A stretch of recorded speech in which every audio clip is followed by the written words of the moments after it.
A very good day to everyone. So now, first of all, we are going to record revision of job work. Hardly 20 minute का revision lecture होगा ये, उसको record करेंगे। उसके बाद मैं आपको फिर से एक लिंक सेंड करूंगी जिसमें हम लोग करेंगे मेगा एग्जामिशन के क्वेश्चंस एंड साथ में जॉब वर्कर के क्या करेंगे, क्वेश्चन सॉल्व करेंगे। ठीक है, तो चलो स्टार्ट करते हैं। अब जैसा कि कल ऐसे लोग थे जिन्होंने रिवीजन लेक्चर नहीं अटेंड किया, ठीक है, तो ऐसे एक दो लोग नहीं थे। ऑलमोस्ट हम समझ सकते हैं कि क्या ही करना रिवीजन वीडियो अटेंड करके। ठीक है, वैसी वाली हालत हो रही है। क्यों चिराग, सही बात है कि नहीं? कल भी नहीं आए तो मैम, परसों फर्स्ट पार्ट में नहीं आए थे तो सेकंड पार्ट में क्यों आते हम रिवीजन वाले के? नहीं नहीं मैम, एक्चुअली आप जब भी पढ़ा रहे थे तो दोनों टाइम मैं ट्रेन में ही था, तो मेरे पास हैंड्स फ्री नहीं था, तो मैं दोनों टाइम अटेंड करता, तो ऐसा था। चलो कोई बात नहीं, चलो स्टार्ट करते हैं। निधि, अपन भी स्टार्ट करते हैं रिवीजन वीडियो, तुम भी नहीं थे। चलो, और प्रियंका स्टार्ट करते हैं।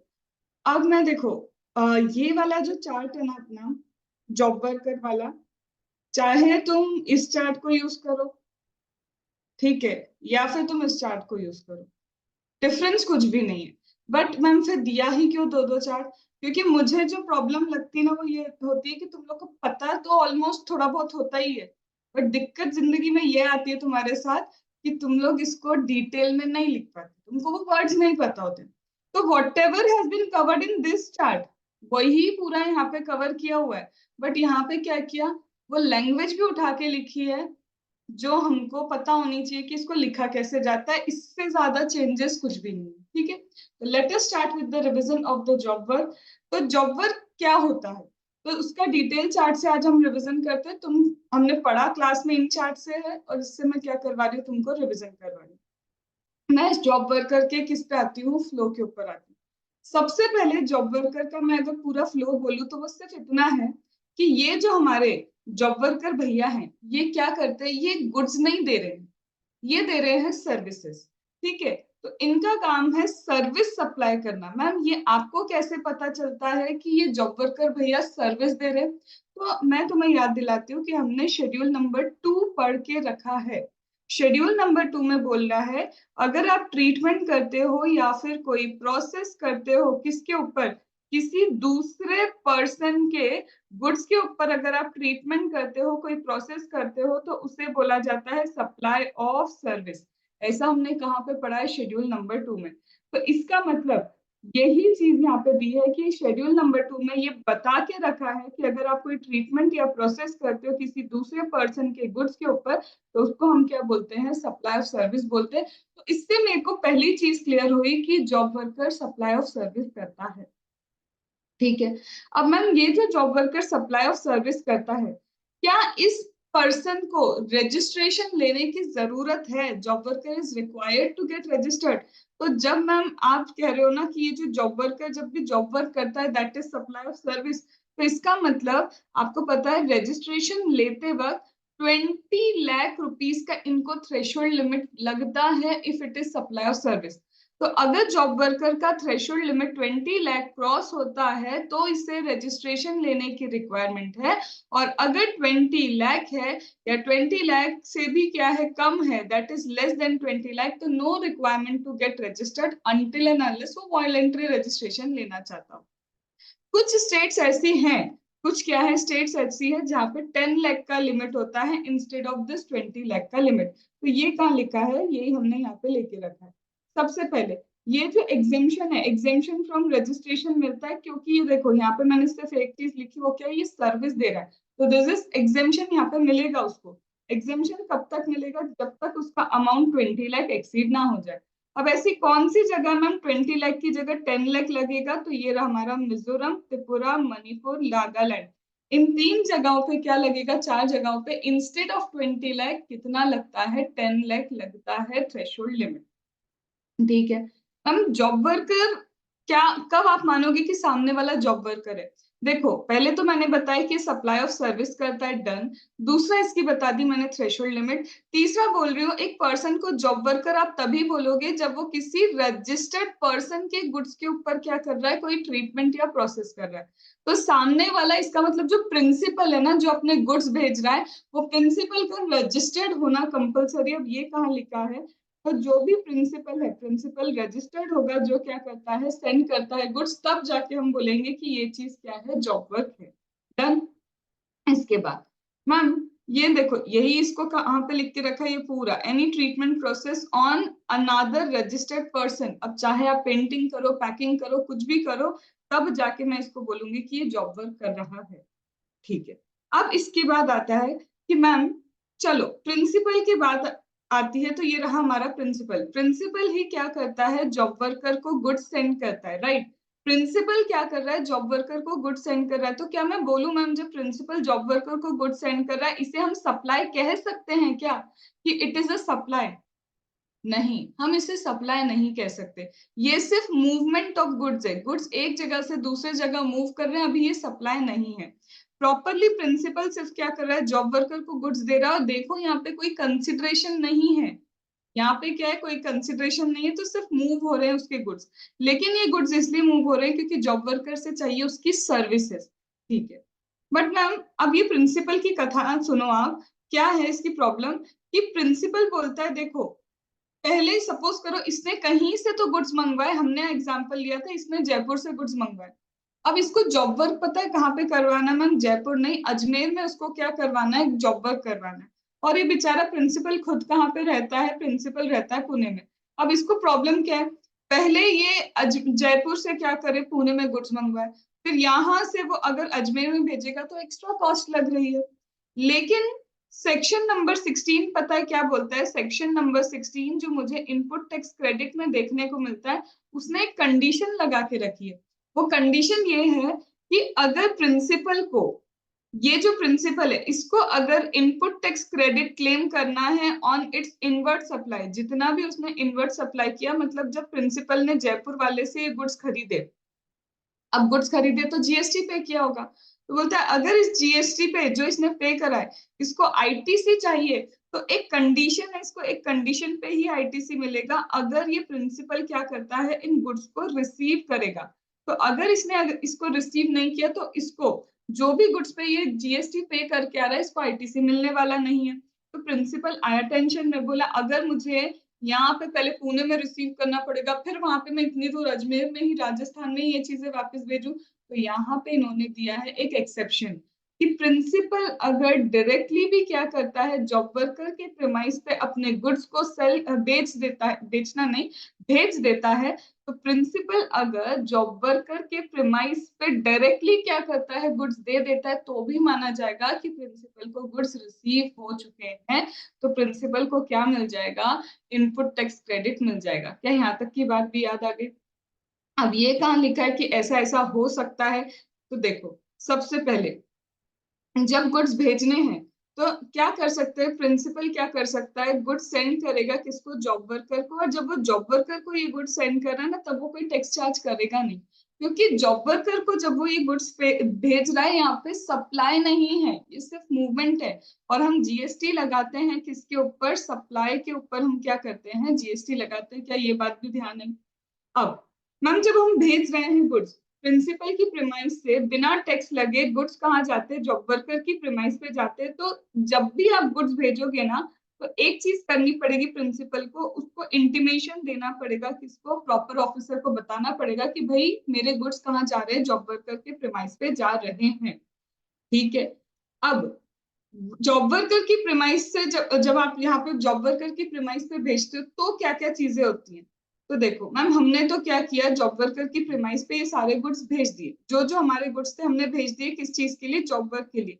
अब वहां पे क्या होगा, बोलते देखो प्रिंसिपल, तुमने अपने गुड्स कहाँ पे भेजे, जॉब वर्कर की प्रीमाइस पे भेजे, क्या ये से हमने सप्लाई कंसिडर किया, ना।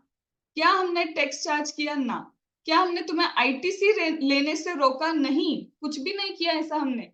तो बोलते देखो, फिर जॉब वर्कर की प्रीमाइस से ना ये गुड्स एक पर्टिकुलर टाइम पीरियड में ना वापस भी आ जाने चाहिए तुम्हारे पास। तो हमने बोला कि अगर देखो इनपुट हुआ ना, तो 1 ईयर के अंदर वो गुड्स तुम्हारे पास वापस आने चाहिए। और अगर कैपिटल गुड्स हैं तो 3 ईयर्स के अंदर वो गुड्स क्या होना चाहिए, तुम्हारे पास वापस आने चाहिए। और ज्यादा परेशानी है ना, तो इनपुट में 1 ईयर का और एक्सटेंशन दे देंगे, और यहाँ पे कैपिटल गुड्स में 2 साल का और एक्सटेंशन दे देंगे। बट इस एक्सटेंशन के बाद प्रिंसिपल जॉब वर्कर को तुम्हें क्या देना पड़ेंगे, ये गुड्स रिटर्न करने पड़ेंगे। क्योंकि अगर टाइम पे ये गुड्स तुम्हारे पास रिटर्न नहीं हुए, फिर सुनो, अगर टाइम पे या तो 5 इयर्स या फिर टोटल मिला के बोल रहे हो 5 इयर्स या 2 इयर्स, इसमें अगर टाइम पे ये गुड्स तुम्हारे पास रिटर्न नहीं होते हैं तो ये मान लिया जाएगा प्रिंसिपल तुमने क्या कर लिया है, तुमने ऑलरेडी सप्लाई कर दिया था उसी दिन जिस दिन तुमने इसको क्या किया था, रिमूव किया था। तो बोलते हैं देखो प्रिंसिपल, अगर टाइम पे ये गुड्स क्या हुए, रिटर्न नहीं हुए, जो हमने टाइम फ्रेम बोला, तो ये मान लेंगे कि ये क्या है, डीम्ड सप्लाई है। और ये डीम्ड सप्लाई किस दिन मानेंगे, तो बोलता है देखो प्रिंसिपल, अगर तुमने डायरेक्टली क्या किया था, उसके प्रीमाइस पे भेज दिया था, जॉब वर्कर की प्रीमाइस पे, या फिर प्रिंसिपल तुमने क्या किया था, खुद पहले अपने यहाँ पे फैक्ट्री में मंगवाया या शॉप पे मंगवाया, फिर जॉब वर्कर की प्रीमाइस पे भेज रहे हो, तो बोलते हैं अगर खुद ने भेजा है तो जिस दिन तुमने सेंड किया उसी दिन से ये डीम्ड सप्लाई था। लेकिन अगर तुमने डायरेक्टली जॉब वर्कर के प्रीमाइस पे भेजा तो जिस दिन जॉब वर्कर ने इसको रिसीव किया उसी दिन से ये क्या हो चुका था, सप्लाई हो चुका था, ये हमने पढ़ा है। बट यहाँ पे मैम सप्लाई तो हुआ, इससे क्या होगा, वो बोलेंगे भाई सप्लाई हो चुका है, इसका मतलब तुम्हें जब सप्लाई हुआ था तभी जीएसटी पे करना चाहिए था। आज 4-5 साल निकल गए, आज 2 साल निकल गए, एज द केस में भी, तो हम सिर्फ जीएसटी चार्ज नहीं करेंगे, जीएसटी के ऊपर तुमसे क्या चार्ज करके चलेंगे, इंटरेस्ट भी चार्ज करके चलेंगे। This was with respect to your deemed supply. फिर प्रिंसिपल बोला सुनो सुनो सुनो, हमने कहा सुना सुना सुना। प्रिंसिपल क्या बोला, प्रिंसिपल ये बोला देखो मैं कई जगह पता है क्या भेजता हूँ, जिग्स भेजता हूँ, कई जगह मैं क्या भेजता हूँ, मोल्ड्स भेजता हूँ, मैं कई जगह क्या भेजता हूँ, फिक्सचर भेजता हूँ। मतलब बोलता है अरे ये वापस नहीं आ सकते, मुश्किल से इनकी लाइफ 1 हफ्ते रहती है, 1 महीने रहती है, 2 महीने रहती है, या फिर शेल्फ लाइफ छोटी है, एक बार के बाद कुछ मोल्ड्स हैं जो हम यूज ही नहीं कर सकते, तो वो वापस कैसे आएंगे।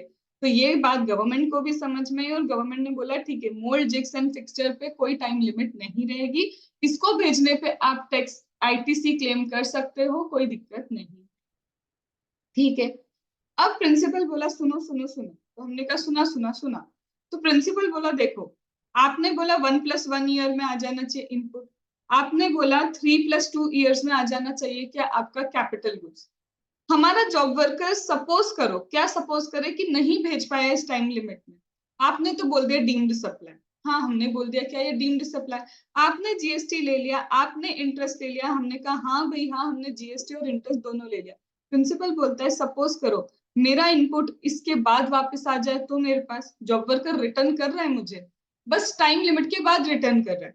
यहाँ पे जॉब वर्कर कैपिटल गुड्स भी रिटर्न कर रहा है बट टाइम लिमिट के बाद रिटर्न कर रहा है, और यहाँ तो आपने क्या किया, मुझसे जीएसटी भी ले लिया, इंटरेस्ट भी ले लिया, अब हम क्या करें।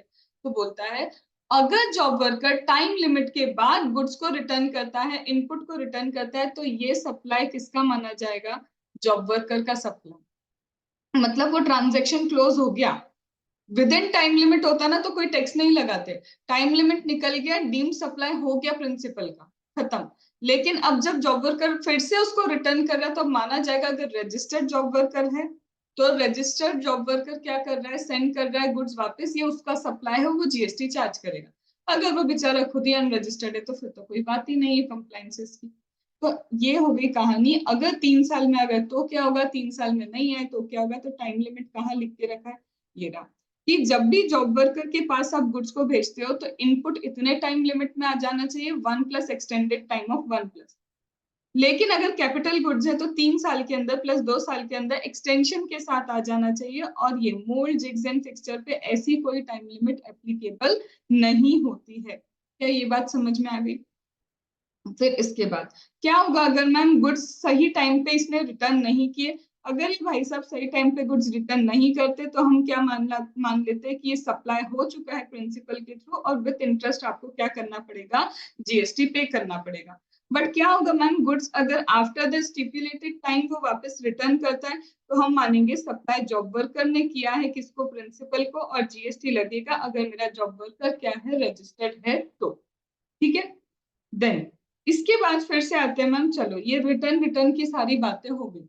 अब जब मैम सपोज करो प्रिंसिपल जॉब वर्कर को क्या दे रहा है, गुड्स भेज रहा है, प्रिंसिपल को क्या करना पड़ेगा, प्रिंसिपल को पहली चीज प्रॉपर ऑफिसर को इंटीमेशन देना होगा। हाँ, प्रिंसिपल को अकाउंट मेंटेन करने पड़ेंगे, मतलब responsibility for the maintenance of account lies on principal. Principal के ऊपर है कि भैया तेरी रिस्पॉन्सिबिलिटी है, सारे क्या कर, अकाउंट्स वगैरह संभाल के रख। चलो वो भी ठीक है।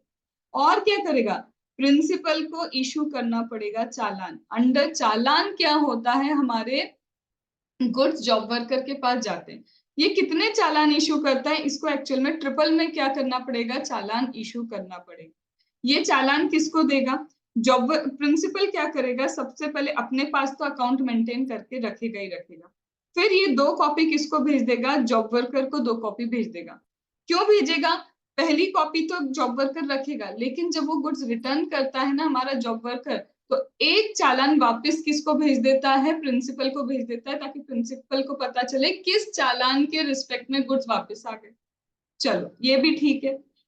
मैम अगर ऐसा हुआ, प्रिंसिपल ने 100 गुड्स आज भेजे, कल और 100 गुड्स भेजे, परसों और 100 गुड्स भेजे, जरूरी थोड़ी ना मैम एक तो एक जैसे सारे के सारे गुड्स, सारे गुड्स क्या है, एक जैसे हैं। अब जब मैम सारे गुड्स एक जैसे हैं, सपोज करो जॉब वर्कर अब भेज रहा है हमको 20 यूनिट्स जो बन गए, फिर जॉब वर्कर भेज रहा है और 20 यूनिट्स जो बन गए, मतलब ये तो मैम पीस मेल में आ रहे गुड्स वापस। आपने कहा था प्रिंसिपल क्या करेगा, जॉब वर्कर को जब भेजेगा वो चालान देगा डुप्लीकेट, एक चालान वो क्या कर देगा, जॉब वर्कर वापस कर देगा कि भाई देख इस चालान के रिस्पेक्ट में मैंने तेरे को गुड्स वापस कर दी।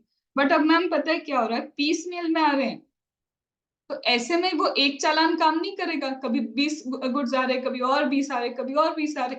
अब ऐसे में क्या करे, तो ऐसे में जॉब वर्कर को क्या इशू करना पड़ेगा, फ्रेश चालान ही देना पड़ेगा। ठीक है, डन। अब जॉब वर्कर की प्रीमाइस पे क्या क्या हो सकता है, मैम जॉब वर्कर जो है ना, जॉब वर्कर की प्रीमाइस पे पहली चीज, चाहे तो गुड्स पूरे बन गए, जॉब वर्कर डायरेक्टली यहाँ से क्या कर सकता है, सेल कर सकता है, अगर प्रिंसिपल अलाउ करे तो। अब सेल करते वक्त मैम वो डोमेस्टिक सेल्स भी कर सकता है, वो चाहे तो एक्सपोर्ट भी कर सकता है, अगर प्रिंसिपल अलाउ करे तो। और क्या कर सकता है, अनादर जॉब वर्कर को भी क्या दे सकता है, अभी इसने अपना काम कर लिया, अब दूसरे जॉब वर्कर को दे देगा कि भाई अब तू अपना काम कर ले। और तीसरी चीज, अब वो रिटर्न ही करेगा ना सीधे प्रिंसिपल को, ये हो सकता है। मैम जब ये रिटर्न करेगा एक चालान वापस दे देगा, और अगर पीस में ले तो फ्रेश चालान वापस कर देगा, किसको, प्रिंसिपल को। मैम दूसरे जॉब वर्कर को देगा, तो जॉब वर्कर के पास जो पहला चालान आया था वो क्या कर देगा, ये एंडोर्स कर देगा, किसको, दूसरे जॉब वर्कर। और एक ये ऑप्शन होता है, या दूसरा ऑप्शन है कि प्रिंसिपल क्या करे, एक फ्रेश चालान इशू करके दे सकता है। ठीक है। तीसरा मैम सेल करने में क्या होगा, देखो अगर आप जॉब वर्कर की प्रीमाइस से सप्लाई कर रहे हो, तो यहाँ पे कोई रजिस्ट्रेशन जॉब वर्कर को लेने की जरूरत नहीं पड़ती। कब, जब ऑलरेडी जॉब वर्कर रजिस्टर्ड है, तो कोई बात ही नहीं, उसको अलग से रजिस्ट्रेशन लेने की जरूरत नहीं पड़ेगी। या फिर जॉब वर्कर क्या कर रहा है, प्रिंसिपल नोटिफाइड गुड्स है, उन नोटिफाइड गुड्स में काम करता है, तो जॉब वर्कर भी सप्लाई क्या कर रहा है, ये नोटिफाइड गुड्स ही क्या करता है, वो सप्लाई करता है। तो जॉब वर्कर को किसी तरह का रजिस्ट्रेशन लेना ही नहीं पड़ेगा, क्योंकि वो या तो ऑलरेडी रजिस्टर्ड है, या फिर रजिस्टर्ड नहीं है तो नोटिफाइड गुड्स है। लेकिन मैम मेरा जॉब वर्कर रजिस्टर्ड नहीं है, तो प्रिंसिपल को अगर चाहिए कि वहां से जॉब वर्कर के प्रीमाइस से सप्लाई हो, तो प्रिंसिपल को इस जॉब वर्कर को बताना पड़ेगा एडिशनल प्लेस ऑफ बिजनेस अपने रजिस्ट्रेशन में, ये मेरा एडिशनल प्लेस ऑफ बिजनेस है, और ये क्या करना पड़ेगा, इसको अपने रजिस्ट्रेशन में बताना पड़ेगा। ठीक है। एक चीज और मैम, अब जॉब वर्कर काम कर रहा है, हाँ सही बोल रहे हो, जॉब वर्कर काम कर रहा है। मैम जॉब वर्कर को आपने क्या दिया, ये क्लॉथ दे दिया और उसको बोला एम्ब्रॉयडरी करके दे देना। ठीक है। अब एम्ब्रॉयडरी करना आपका मेन काम था, कि आप सर्विस चाहते थे कि वो एम्ब्रॉयडरी करके दे, बस एम्ब्रॉयडरी के लिए थ्रेड, मिरर, सीक्वेंस सब कुछ यूज हुए, वो तो गुड्स भी दे रहा है।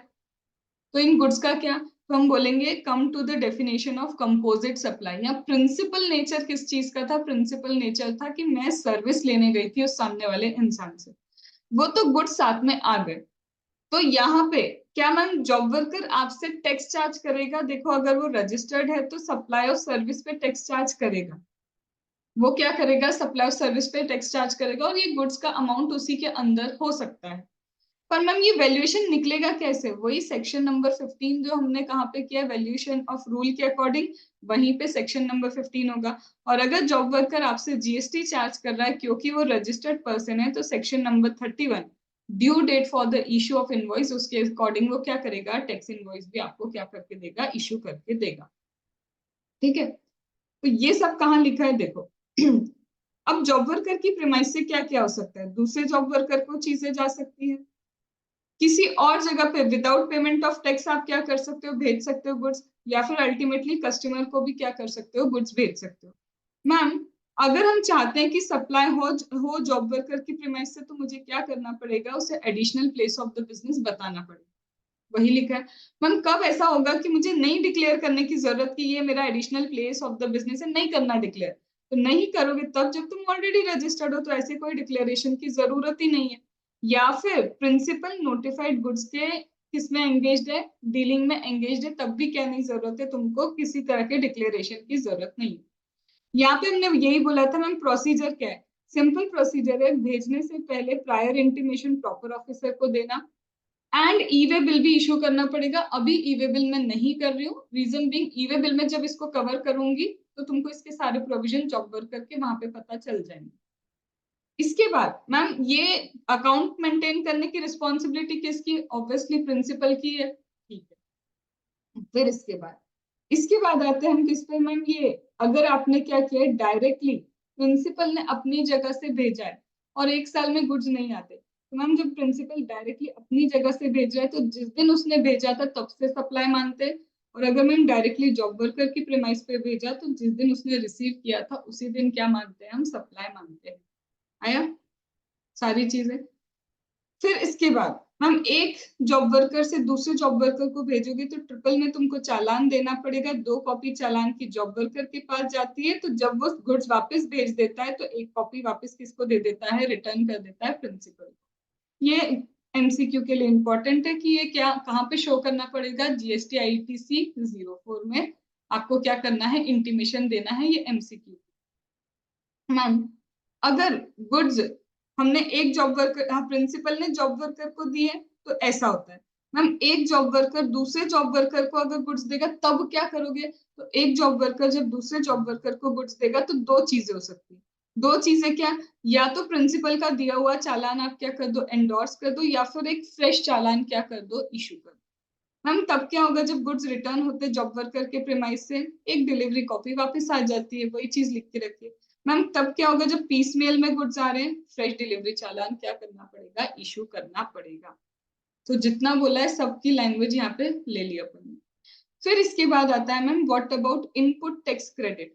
हमने बोला था ना, बस गुड्स स्पेसिफाइड टाइम पीरियड में वापस आ जाने चाहिए। अगर गुड्स स्पेसिफाइड टाइम पीरियड में तुम्हारे वापस आ जाते हैं, तो पक्का पक्का तुमको क्या मिल जाएगा, जो तुमने आईटीसी लिया उसकी कोई रोक नहीं है, वो ब्लॉक नहीं है, उसको रिवर्स करने की जरूरत नहीं पड़ेगी। अगर स्पेसिफाइड टाइम लिमिट में वापस नहीं आता है, तो तुमको डीम्ड सप्लाई मान के टैक्स करेंगे। अब यहाँ पे एक चीज और बोलते हैं, वो क्या, ये जो आपने चालान भरा है, ठीक है, details of challan in respect of dispatch of goods to the job worker. जब भी आप जॉब वर्कर को गुड्स देते हो, तो आप चालान क्या करते हो, चालान लिखते हो। तो वो बोल रहा है कि the details of the challan in respect of goods dispatched to the job worker or received from job worker during the specified time shall be included in this intimation। बोल रहा है देखो, जितने गुड्स तुमने जॉब वर्कर को दिए या जितने गुड्स जॉब वर्कर से तुम्हारे पास वापस आए, ये एमसीक्यू के लिए इंपॉर्टेंट है। जितने गुड्स तुमने जॉब वर्कर को दिए, तब भी तुम प्रॉपर इंटीमेशन दोगे किसको, तुम इंटीमेशन दोगे प्रॉपर ऑफिसर को। और जितने गुड्स जॉब वर्कर तुमको वापस रिटर्न करे, तब भी तो इंटीमेशन देके प्रॉपर ऑफिसर को बताओगे कि आ गए ये गुड्स वापस, और इसलिए देखो ये डीम्ड सप्लाई नहीं है। तो बोलता है ये आपको क्या करना पड़ेगा, वो इंटीमेशन में इन चीजों को इंक्लूड करना पड़ता है।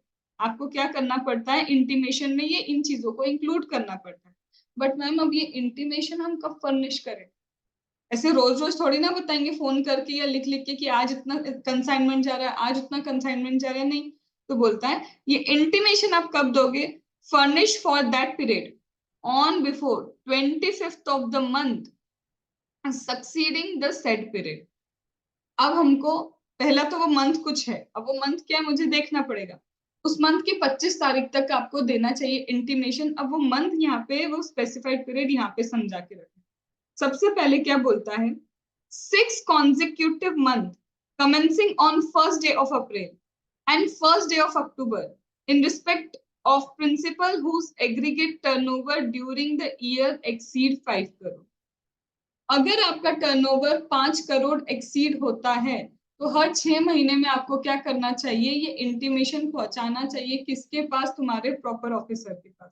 तो पहला जाएगा अप्रैल और फिर जाएगा तुम्हारा अक्टूबर में। तो 1 अप्रैल और अक्टूबर, और इसका ड्यू डेट कहां तक आ रही है, ये ड्यू डेट आ रही है ऑन बिफोर 25। तो अप्रैल तक का जितना कमेंस, अप्रैल से मेरा टाइम चालू हुआ, अप्रैल मई जून जुलाई, ऐसे 6 महीने खत्म हुआ। जैसे ही 6 महीने खत्म हुआ उसके अगले महीने की 25 तारीख तक तुम्हारा इंटीमेशन जाना चाहिए। फिर नेक्स्ट स्लॉट तुम्हारा 1 अक्टूबर से 6 महीने का स्टार्ट होगा, वो जब खत्म होगा तो उसके नेक्स्ट मंथ के 25 तक तुम्हारा क्या जाना चाहिए, इंटीमेशन। मतलब इन्होंने ईयर, ये मेरा फुल 12 मंथ्स का ईयर है, 2 हिस्सों में बांट दिया। बोलते अप्रैल से लेके यहाँ पे जुलाई तक तुम्हारा जितना भी, जून तक जितना भी काम हुआ है, जुलाई की 25 तक इंटीमेशन दे देना। मतलब वो क्या बोलना चाह रहा है, 6 महीने उन्होंने डिस्ट्रीब्यूशन किए, तो अप्रैल से, आई एम सॉरी, अक्टूबर तक जितना भी तुम्हारा क्या हुआ है, भेजने का काम हुआ है, अक्टूबर की 25 तारीख तक भेज देना।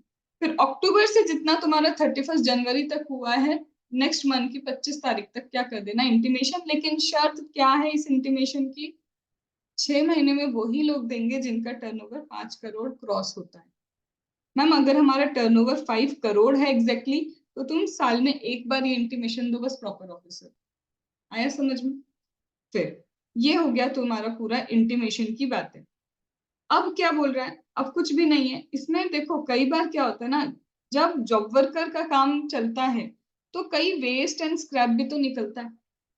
मेरे प्रिंसिपल ने क्या भेजा, गुड्स भेजे, किसको भेजे, जॉब वर्कर को गुड्स भेजे। जॉब वर्कर ने अपना काम करके प्रिंसिपल को तो चीजें दे दी, लेकिन उन चीजों के ऊपर वेस्ट एंड स्क्रैप भी तो निकला है, उसका क्या करेंगे। तो बोलता है ये जो वेस्ट एंड स्क्रैप निकला है, supplied by job worker directly from his premise, वो अपने प्रेमाइस से ही बेच लेगा। इतना हम उस पर कंट्रोल नहीं लगाते कि जो बचा कुचा वेस्ट स्क्रैप है उसको भी प्रिंसिपल को रिटर्न कर, कोई जरूरत नहीं। तो क्या कर, अपने ही प्रेमाइस से क्या कर, उसको बेचना है बेच। अगर रजिस्टर्ड जॉब वर्कर है तो जीएसटी चार्ज कर लेना, रजिस्टर्ड नहीं है तो कोई दिक्कत नहीं। डन, ठीक है। अब ये सारी चीजें भी कर ली। Where the goods are sent directly by supplier to job worker, जो चीज अभी अपन कर चुके हैं इसी का पूरा ये डिटेल लिखा हुआ है। तो वन शॉट में एक बार बात वापस से बोल रही हूँ, job worker supply of service करता है, 20 लाख का इसमें टर्नओवर लिमिट रहता है। इसमें भले ही वो गुड्स भी सप्लाई कर रहा हो, ये कंपोजिट सप्लाई है, प्रिंसिपल नेचर कंसिडर किया जाएगा। जब प्रिंसिपल अपने गुड्स बेचता है जॉब वर्कर को, तो उसको ध्यान रखना होगा, उसको क्या करना है, अकाउंट्स उसी को मेंटेन करना है, ये रिस्पॉन्सिबिलिटी प्रिंसिपल की। अब या तो वो डायरेक्टली अपने प्रेमाइस से भेज सकता है या फिर डायरेक्टली जॉब वर्कर को भेज सकता है। अपने प्रेमाइस से जब भेजेगा तो याद रखना डीम्ड सप्लाई में क्या होगा, जिस दिन उसने भेजा उस दिन से डीम्ड सप्लाई होता है। और अगर डायरेक्टली जॉब वर्कर को भेज रहा है तो जिस दिन जॉब वर्कर ने रिसीव किया वहां से डीम्ड सप्लाई होता है, अगर स्पेसिफाइड टाइम लिमिट में गुड्स वापस नहीं आते।